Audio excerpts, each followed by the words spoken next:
It's the end of 2024. We start looking forward to 2025, the upcoming NAMM show, and what might be on the horizon in the guitar market. So stay tuned for Cooper and my upcoming predictions for the next year.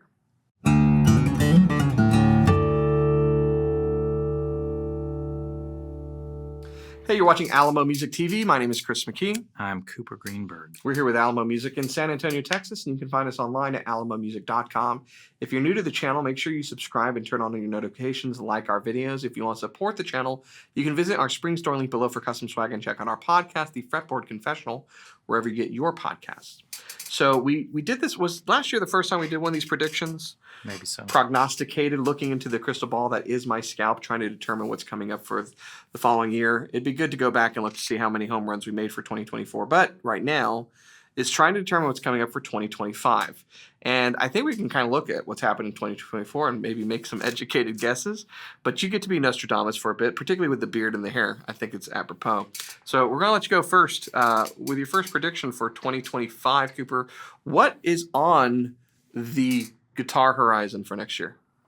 Well, I want to make a little caveat here that you and I already know some of the stuff that's going to happen some of the in things, 2025. Yes. So we're going to avoid those things because we don't want anybody, we don't want to we're not going to say those things. And then we're going to be like, oh, they didn't get that. Yeah. And then we're like, oh, we already knew. So rest assured that none of the things we're saying in this video are things that we know are going to happen already. Yes. Because we do know some of that stuff. And in those videos like are going to be price increases. Yeah, price increases. I think for my first generalized prediction, I think we're going to see almost every brand simplifying their lines. Do you disagree? No, I absolutely 100% agree. I would call it simplification or consolidation. Yeah. Honeymoon's over. Honeymoon, honeymoon's over. You ever thought we'd be saying COVID was a honeymoon era?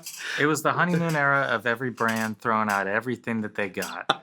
And I think that we have already seen it a little bit. Mm-hmm. Taylor has stripped away some of their lines that, were maybe not 814 Builders Editions and GS Sure. Minis. And so you have seen, and you've probably asked us, because the worst part about all that is 3 months after we hear it's been discontinued, somebody really wants one. And sometimes I got one left, but for the most part, Taylor is simplifying. I think that we're going to see, hopefully, maybe Fender simplifying, and just ideally Gibson as well. But, simplifying the lines, making sure there's a really clear elevator pitch for what does this company offer, and then have options within there. But the years of 25 new models being introduced hopefully may be on pause for a little bit. That's my thought. When we were at Taylor this summer, is September still technically summer? It was in California. Okay. Yeah, definitely. I don't know if it was in part of our interview or at a time we were spending time with Bob and Andy, but Bob shared a kind of a game that they play. And I thought it was a really powerful one that it can apply to every aspect of your life. But the game was basically Bob proposing to Andy, okay, if you want this thing, you have to get rid of this thing. So which one do you want to keep? Yeah. And I think that's what manufacturers are going to have to do.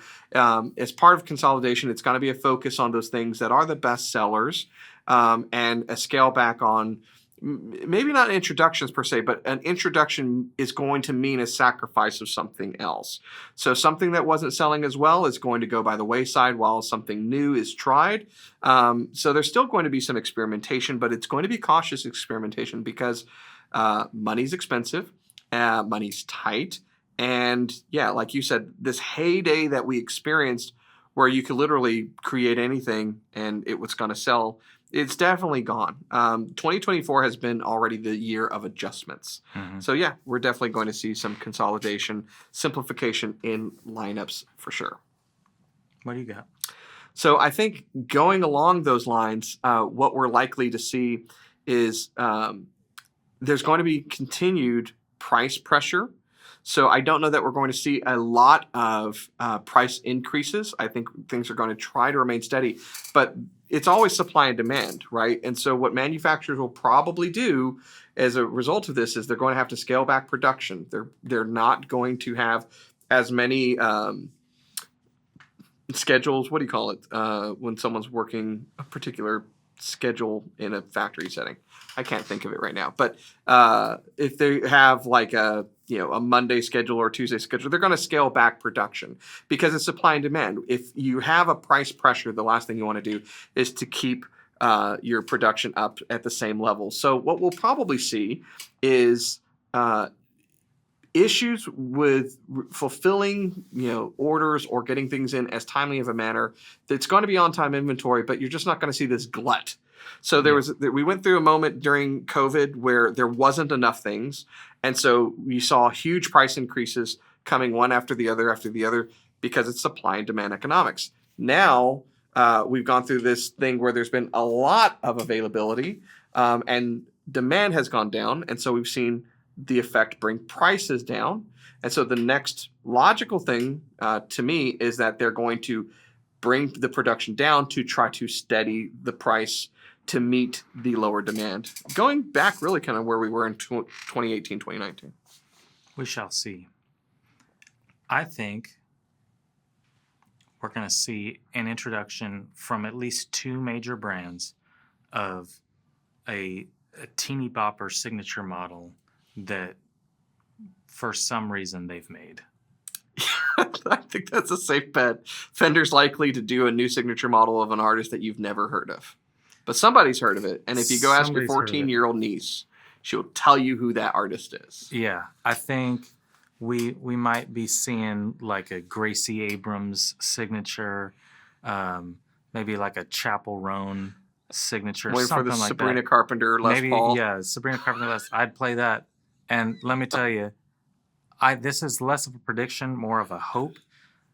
Somehow the Taylor Swift Baby Taylor is still a popular model. Mm-hmm. I don't even like Taylor Swift's music at all. I just want Taylor to update that guitar. I would like them to do an Eras Tour Taylor Swift Signature Edition. I guarantee you if they did that and did a print top version with all of her albums, they would have 100% sold more than the MLB guitars. It would be the greatest GS Mini to have ever been. Some people say the greatest GS Mini. Yeah, the greatest. No more Major League Sports partnerships. I hope that doesn't happen unless we get like a Spurs Silver Burst Les cool. Paul custom. That's good for me. Well, I heard the NBA is super easy to work with, so yeah. That's bound to happen. One of the things that you always see every year at NAMM is that there tends to be some popular design from a color standpoint, from a burst standpoint. Remember, it was like 2 years ago was the fade era. Like all of the guitar companies were coming out instead of the burst, it's the gradient. So, what do you think is going to be the 2025 equivalent of that? I've got my thoughts, but I'm curious what you are first. I think that that's tough. I think it's going to be designs. I think Taylor's going to continue to make the different, like the Paisley Victorian burst type thing. I bet we'll see something like that from Martin with a print top as well. And, Gibson will just do a big old dove printed on there or something. But yeah, I think it's going to be like a wallpaper kind of stuff. Gotcha. What do you think it's going to be? I'm going with the reverse burst is going to get ushered in. I've already started to see the signs of it. So Fender had the Dark Knight thing, which is kind of a reverse burst. They've done a Guitar Center exclusive, I think, which is like this solar flare burst, this eclipse kind of burst. That one's tight. It is very cool. I think we're going to see more of that. Yeah. Like, a reverse kind of Mercury silver burst. Think about a Les Paul silver burst in reverse. That's not bad. So this is my prediction. We're going to start seeing that stuff in 2025. Yeah, we shall see. I would like to see. Let me put this. I think that more brands are raising the entry level of U.S. made guitars and trying to come up with a value proposition for imported guitars. And I think that's totally fine. Maybe watch the Tariffs video. But check out our Tariffs video. I think that hopefully there's a shining, knight out there at one of these companies that is going to try to make an inarguably great value American-made guitar that does not have obvious corners cut. I just want to see Give me spruce and mahogany, made in America, $1,300. Good luck. That's what I want. On the note of the Tariffs video, if you haven't seen it, go check it out. I do want to give a shout out. We got a very nice email from a guitar player / economist who said, I actually know what I'm talking about. So to everybody who 50% in the comments, of the comments would disagree. yeah, if you don't think that I knew what I was talking about, what's the old adage that they used in the 30s? Is something like go suck an egg or something like that. But I also love how many of you try to predict my politics, which is always fun because 1, I work in a music store and I'm a musician. 2, I'm a white guy with a beard who drives a truck. So good luck to all of you. He wrote in himself For president. Hey, can we get that going for the next election? Can we like Chris That's a for third president? party right there. Would you be my vice president? Yeah, I think so. I think stage a coup, probably. Maybe stage a coup. we can run this joint. Yeah. So I've got one for you. What you got? With 100% accuracy. There is going to be at least one company that is going to debut at NAMM the most incredible new guitars since sliced bread. Yeah. You and I will review that guitar. We will love that guitar. We will think this is an amazing guitar. It will be an incredible value, and nobody will buy it. Happens every year. You can take that one to the bank. I'm trying to think now who will introduce that guitar. I feel like we've done our top 5 lists. Most of those guitars have done pretty well. I think the sleeper this year, like we take a lot of pride in our ability to show Ferk guitars to people and have them fall in love, and then they become Ferk fans. I think another brand that's like if you know, you know, that we've turned a lot of our friends and people onto is the Yairi Hunter and stuff. Yep. Incredible guitars. I think both of those will have more growth in 2025. Ferk is popping off right now. Everybody's now calling about these Hondurans. I don't think that's necessarily because of us, but I do think Totally because of us. We've recommended them to a lot of people, and now we are, we're in a situation where I have a lot of back orders on all those guitars. So I'm excited for that. I will say that one series of guitars has been later this year that we've been very excited about that had a more moderate response. We love them, but the legacy guitars. Yes. There's a lot of variation there. A couple jumbos, a 12-string. It's hard to say if there's been a moderate response. We've sold out. We have take a sold while out, to come so, in. Yeah, So, that's true. But there's a certain Taylor customer that is hooked on V-Class at this point and hooked on more modern style guitars. And so it's an interesting diversion where you can get a pretty old school Taylor at this point. Yeah. This is leading into my next prediction. Also hope. I want to see more legacy guitars, and I would love to see a 510. Yes. 510 would be very, very cool. I think we will see more legacy guitars. Yeah, hopefully. And also the reason I say like certain guitars that we freak out about, you always talk about this, that people just don't go crazy for. I've been telling our guy JR for a long time, give me 510, give me 510. He was like, dude, you can find them out there. They're on Reverb. Some stores still have 510s. People didn't buy that guitar. But, you don't know what you're missing. I just had a conversation with a guy looking at a D18 and he goes, and what would be the alternative from Taylor? I'm like, well, the 517 Builder's Edition, which is a round shoulder dreadnought. He's like, yeah, but do they have a square shoulder that would compete with the D18? I'm like, we gotta have a mahogany square shoulder dread from Taylor. Maybe a Mahogany 510. That'd be killer. That's good for me. Slotted headstock. All right, I've got one. This is maybe a prediction. It's also a hope, but I predict in 2025. They're stupid if they don't do this. Yamaha will release a Chris Buck signature model Revstar. What do you think? I'll take it. It's pretty cool. If you're not familiar, Chris Buck is an amazing guitar player over in England. He's got a pretty successful YouTube channel. He's been posting fewer videos because he's really busy with the band he's in, Cardinal Black, which is a great band, great singer, great sound. He's just a really phenomenal player. But he's got a bunch of guitars. He is kind of becoming synonymous with this custom-made, nitro-finished, gold-top P90 Yamaha Revstar that I think is just the coolest Revstar it sounds incredible, particularly in his hands. And with the success that he's had as, kind of an online influencer and great musician, and now in a touring band that's come to the U.S., Yamaha should do that as a signature model. That would be very cool. I'd like that. I think that Rick Beato is probably going to interview the Tupac hologram this year. We might see that one happen. Well, first, Rick Beato will complain that the Tupac hologram will not do an interview with him. At which point, it kind of applies some social pressure to get the Tupac hologram. The key is when he complains, the interview's already been scheduled. So it's just drawn up interest. And that's master marketing right there. That's how we do it. So we're going to see some interviews this year. I would like to see what... Sorry, I have an idea for Rick Beato. If you watch our channel, this is what you got to do. Rick Beato interviews Rick Beato. I mean, think about it. Mm-hmm. Where do you go from there? I mean, he's already got the signature model, I'll tell you that. So, anyways, that's my idea. Where are we going with the next interview? Well, I would like to... I'd like to do some interviews. Yeah. We had some cool ones this year with Bob and Andy. Mm-hmm. And I think... This is my own prediction for our stuff this year. I think that we're going to do cooler things and have more fun. Yay. So you're going to subscribe.